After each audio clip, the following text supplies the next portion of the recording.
بسم اللہ الرحمن الرحیم۔ السلام علیکم ورحمۃ اللہ وبرکاتہ۔ ناظرین، میں ایک مرتبہ پھر حکیم خالد ہربل کلینک کی جانب سے آپ کی خدمت میں حاضر ہوں۔ ناظرین، آج جو میں آپ کو ویڈیو میں بتانا چاہتا ہوں وہ بہت ہی اہم ٹاپک ہے۔ وہ یہ ہے کہ آج کل کی جو نوجوان نسل ہے اس کو ایک بہت بری عادت پڑ گئی ہے۔ وہ کیا ہے کہ جلب یعنی مست زنی، اپنے ہاتھوں سے مادہ ضائع کرنا۔ اس کے آج میں کچھ آپ کو نقصانات بتاؤں گا، اور وہ نقصان پوری زندگی انسان کو تباہ و برباد وہ نقصان کرتے رہتے ہیں، اور پوری زندگی انسان پریشان کی حالت میں وہ زندگی گزارتا ہے۔ ناظرین، ہاتھ سے سب چشمہ حیات خاک کرنے والے کو مجلوک یعنی اور اس فعل نزیبہ کو جلب کہتے ہیں۔ یہ بہت بری عادت ہے، جب کسی کو پڑ جاتی ہے تو اس کو چھوڑنا محال ہو جاتا ہے، کیونکہ ہاتھ کی رگڑ کی وجہ سے پٹھے ذکی الحس ہو جاتے ہیں اور ان کو بار بار تناؤ ہوتا رہتا ہے۔ اس لیے وہ اس جرم کے بار بار کرنے پر مجبور ہوتے رہتے ہیں۔ اکثر لوگ اس برائی کو محسوس کرتے ہیں، لیکن شیطانی وسواس کی وجہ سے یہ خیال کرتے ہیں کہ بس آج تو اس کام کو کر لوں، پھر آئندہ کبھی نہیں کروں گا۔ اس کو معلوم ہونا چاہیے کہ اگر وہ یہی سوچتے رہیں گے تو کبھی اس کام کو نہ چھوڑ سکیں گے، اور یہ آج یوم قیامت تک ختم ہونے والا نہیں ہے۔ ناظرین، اس مرض کے میں چند آپ کو نقصانات بتانا چاہتا ہوں، یعنی کہ آپ اس مرض میں پیدا ہونے والے چند ایک خرابیاں بیان کرتے ہیں تاکہ چند منٹ لذت حاصل کرنے والوں کو معلوم ہو جائے کہ وہ جس فعل کو باعث لذت سمجھ رہے ہیں وہ دراصل لذت نہیں بلکہ بے شمار مصیبتوں کا پیش خیمہ ہے۔ جس فعل کو کرنے سے آج وہ 2 منٹ خوش ہوتے ہیں، کبھی ان کو یہی فعل سالوں بلائے گا۔ یعنی کہ ناظرین، سب سے پہلے میں یہ آپ کو بتانا چاہتا ہوں کہ ہمارے پیارے آقا حضرت محمد مصطفیٰ صلی اللہ علیہ وآلہ وسلم نے فرمایا ہے کہ یعنی جو ہاتھ سے منی گرانے والا ہے وہ ملعون ہے۔ یہ اس حدیث کا مفہوم ہے اور اللہ تعالیٰ کی لعنت کا مستحق ہے۔ ناظرین، دوسری وجہ آپ کو یہ میں اس کے نقصان ہے کہ ہاتھ کی رگڑ سے عضو تناسل کے رگ پٹھے کمزور پڑ جاتے ہیں اور ان میں خون کا دورہ بند ہو جاتا ہے، نیلی نیلی رگیں ابھر آتی ہیں اور پھر عضو تناسل میں کمزوری اور ڈھیلا پن پیدا ہو جاتا ہے، اور پھر آہستہ آہستہ انتشار کے قابل ہی نہیں رہتا۔ اس کے بعد منی کے بار بار نکلنے کی وجہ سے نہایت خراب اور رقیق منی پیدا ہونے لگتی ہے، جس سے حیوانات المنویہ یعنی کہ منی کے کیڑے یعنی کہ سپرم ضائع ہو جاتے ہیں۔ اور آج کل بہت بڑی وجہ ہے، کہتے ہیں کہ یہ سپرم جو ہے ڈیڈ آ رہے ہیں، اور پس بھی بہت زیادہ ہے۔ یہ بہت زیادہ کیس آج کل آ رہے ہیں۔ تو ناظرین، اس کے بعد بار بار منی کے نکلنے کی وجہ سے منی کا خزانہ بھی ذکی الحس ہو جاتا ہے، اور اس کی قوت امساکیہ یعنی کہ امساک رکاوٹ بالکل ختم ہو جاتی ہے۔ اس لیے جب کبھی پخانہ کرتے وقت زور لگایا جائے تو فوراً چند ایک قطرے منی کے نکل پڑتے ہیں اور فوراً دفعہ یہاں تک نوبت پہنچ جاتی ہے کہ ذرا سی رگڑ یا جماع کے خیال سے یا عورت سے بات چیت کرنے سے ہی منی نکل پڑتی ہے، ایسی حالت کو ذکات حس کے نام سے مسوم کرتے ہیں۔ ناظرین، اس کے علاوہ اس فعل بد کا سب سے بڑا اثر اعضائے رئیسہ پر پڑتا ہے اور بدن کے جوہر منی کو خارج کر دینے کی وجہ سے تمام اعضائے رئیسہ کمزور ہو جاتے ہیں۔ اعضائے رئیسہ 4 ہیں: دل، دماغ، جگر اور خصیتین۔ رئیس کہتے ہیں امیر کو۔ یہ انسان کے اندر چارے جو اعضاء ہیں یہ امیر ہیں، رئیس ہیں، یعنی کہ اس بری عادت سے یہ چاروں پر اثر پڑتا ہے۔ گویا کہ ان چاروں کی تندرستی سے بدن انسانی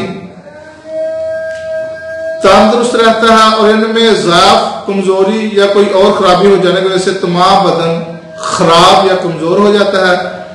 جلد کی وجہ سے ان چاروں اعضاء کو کیا نقصان پہنچتا ہے وہ نہایت ہی مختصر ہم بیان کرتے ہیں۔ ناظرین، سب سے پہلے تو دل کو بہت زیادہ نقصان پہنچتا ہے اس کا۔ جلد جیسے برے فعل سے جب کچھ لذت پیدا ہوتی ہے تو اس وقت یہی نہیں کہ صرف منی نکل کر بس ہو جاتی ہے، بلکہ ساتھ ایک چیز اور بھی خارج ہوتی ہے، وہ جو کہ منی سے بھی زیادہ قیمتی ہے، وہ ہے حرارت غریزی، کیونکہ اس کے فائل کو بار بار اس فعل کو کرنا پڑتا ہے۔ اس لیے حرارت غریزی اتنی خارج ہو جاتی ہے کہ جتنی اور پیدا نہیں ہو سکتی۔ اس لیے اس کا نتیجہ یہ نکلتا ہے کہ دل کمزور ہو جاتا ہے، بلکہ بات کو غشی کا عارضہ بھی ہو جاتا ہے۔ پھر جب اس کو یہ معلوم ہوتا ہے کہ سب تیری ان بد فعلیوں کا نتیجہ ہے جو اپنی بد قسمتی سے کر چکا ہے، تو پھر اس کا غم لاحق ہوتا ہے۔ اس سے دل کو بھی نقصان پہنچتا ہے، اس لیے وہ کسی کی طرف نظر اٹھا کر مارے شرم کے دیکھ نہیں سکتا۔ وہ اپنے آپ کو گناہ گار اور بدکار سمجھتا ہے، اس کا دل دھڑکتا ہے اور نہایت کمزور ہو جاتا ہے۔ اس لیے انتشار کے وقت وہ خون کی صحیح مقدار عضو تناسل کی طرف نہیں بھیج سکتا، اسی وجہ سے دل کمزور اور مریضوں کو قابل انتشار نہیں ہوا کرتا۔ اس کے بعد دماغ ہے۔ دماغ کو اس کا بہت زیادہ اثر پڑتا ہے۔ جلد سے دماغ کو بہت جلد نقصان پہنچتا ہے، کیونکہ جو اعصاب پٹھے دماغ سے نکلتے ہیں وہ ذکی الحس ہو جاتے ہیں۔ ذکی الحس ہونے کی وجہ سے بہت کمزور ہو جاتے ہیں اور پھر وہ یہاں تک ہو جاتے ہیں کہ خواہ مرد عورت کے ساتھ ہی لیٹا رہے تب بھی انتشار نہیں ہوتا۔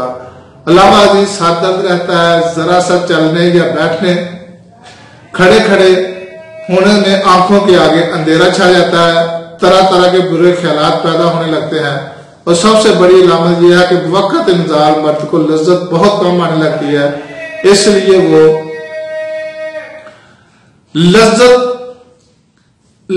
یعنی کہ لذت والی دعائیں لینا پسند کرتا ہے اور بار بار حکیموں کے پاس جاتا ہے۔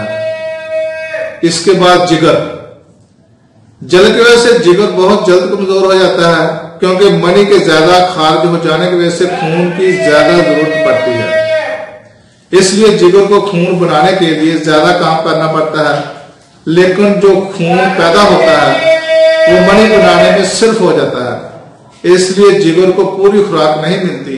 اسی وجہ سے جگر بہت جلد کمزور ہو جاتا ہے اور جلد لگانے والے کے بدن میں خون کم ہونے کے باعث اس کے بدن کی رنگت زرد ہو جاتی ہے، نیز اس کی بھوک بند ہو جاتی ہے۔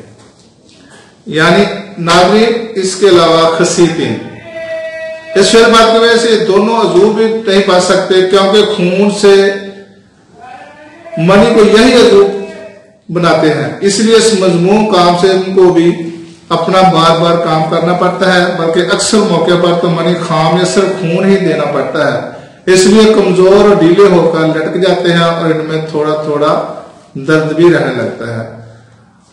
اعضائے رئیسہ کے علاوہ میدا، گردہ، مثانہ پر بھی اس کا اثر پڑتا ہے۔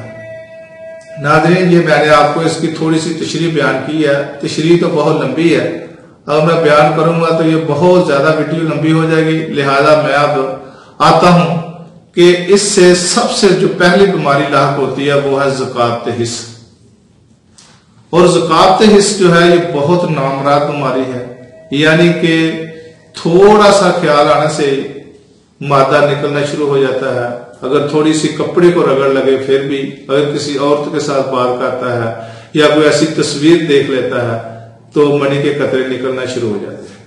تو ناظرین، اس کا میں آپ کو آسان علاج بتاتا ہوں جو کہ بہت ہی آسان ہے اور سستا ہے۔ صرف 2 چیزیں آپ نے لینی ہے۔ سب سے پہلے آپ نے لینی ہے کشتہ کلی، یہ پارا شورے والی لینی ہے، یہ بازار سے لے لیں، یعنی کہ آپ تو بنا نہیں سکیں گے، کسی بھی پنسار سٹور سے، اچھا پنسار سٹور، ان کو کہنا کہ ہمیں کشتہ کلی دے دو۔ یہ آپ نے زیادہ اگر بنانا ہے تو 12 تولہ لے لیں، اور ایک پنساری کو کہیں کہ پوٹاشیم برومائڈ، یہ 1 تولہ لینا ہے۔ اگر 12 تولے کشتہ کلی لینا ہے، پارا شورے والا لینا ہے، ایک سادہ ہوتا ہے کہ پارا شورے والا کلی ہوتی ہے، آپ نے پارا شورے والی کلی کیا کر لینی ہے، اور 1 تولہ پوٹاشیم برومائڈ، ان دونوں کو مکس کر لینا ہے۔ مکس کر کے آپ شیشے کی کسی شیشے میں سنبھال کر رکھیں، اور صبح نہار میں کم از کم 1.5 سٹانگ گائے کا مکھن لے، اور 3 ماشا یہ ملی ہوئی دونوں اجزاء جو ہے، یہ 3 ماشا لے کر اس مکھن میں رکھ کر آپ کھائیں، اور اوپر سے لسی پی لیں، 1-2 گلاس جتنا بھی آپ کو ضرورت محسوس ہو۔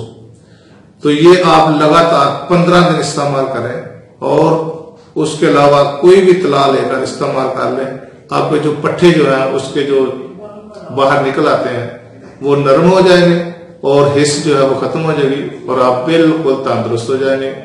ناظرین، اگر ہماری یہ ویڈیو آپ کو پسند آئے تو اس کو لائک کریں، شیئر کریں، اور ہمارا چینل حکیم خالد ہربل کلینک کو سبسکرائب کریں تاکہ آپ کو ہر روز نئی سے نئی ویڈیو ملتی رہے۔ خدا حافظ، السلام علیکم ورحمۃ اللہ۔